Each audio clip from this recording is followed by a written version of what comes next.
साइम और जादुई सफर। एक बार की बात है। एक लड़का था जिसका नाम साइम था। उसे किताबें पढ़ने का बहुत शौक था। एक दिन वह अपने शहर की लाइब्रेरी में गया और वहां उसे एक जादुई किताब मिली। जैसे ही उसने किताब को खोला, उसकी लिखावट चमकने लगी और अचानक वह खींचता हुआ एक घने जंगल में पहुंच गया। जंगल में चलते चलते साइम को एक पुराने दरवाजे की चाबी मिली। जैसे ही उसने उस चाबी को छुआ, उसके सामने एक पुराना दरवाजा प्रकट हो गया। बिना सोचे समझे साइम दरवाजे के अंदर चला गया। अंदर जाते ही उसे सोने की कटारियां, डैगर्स दिखीं, जो एक पत्थर के ऊपर रखी थीं। वह आगे बढ़ा और उसे एक और दरवाजा मिला। जब उसने उसे खोला तो अंदर एक सुनहरा सेब रखा हुआ था। जैसे ही उसने सेब को छुआ, वह एक पुराने महल में पहुंच गया। महल बहुत ही विशाल और रहस्यमयी था।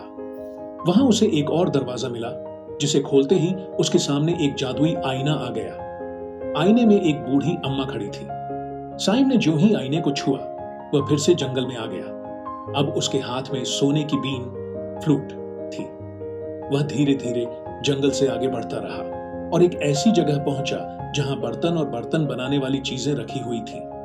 फिर चलते चलते वह एक और रहस्यमयी जगह पहुंच गया जहां अजीबो गरीब चीजें रखी थीं। वहां उसे एक पत्ता मिला। जैसे ही उसने पत्ते को छुआ, उसके सामने एक संदूक, ट्रेजर चेस्ट, प्रकट हो गया। साइम बिना रुके आगे बढ़ता रहा और वह अचानक बर्फीली जगह पहुंच गया। वहां उसे एक पत्थर का बना हुआ स्टैचू दिखाई दिया। थोड़ा और आगे जाने पर उसे फिर से एक चाबी और एक जादुई दरवाजा मिला। इस बार जब उसने दरवाजे को खोला तो वह फिर से जंगल में पहुंच गया।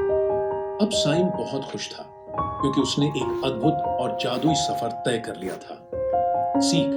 साइम ने सीखा कि लालच से नुकसान होता है, जबकि समझदारी और हिम्मत से सफलता मिलती है। असली खजाना सोना या जादू नहीं, बल्कि ज्ञान और अच्छाई है।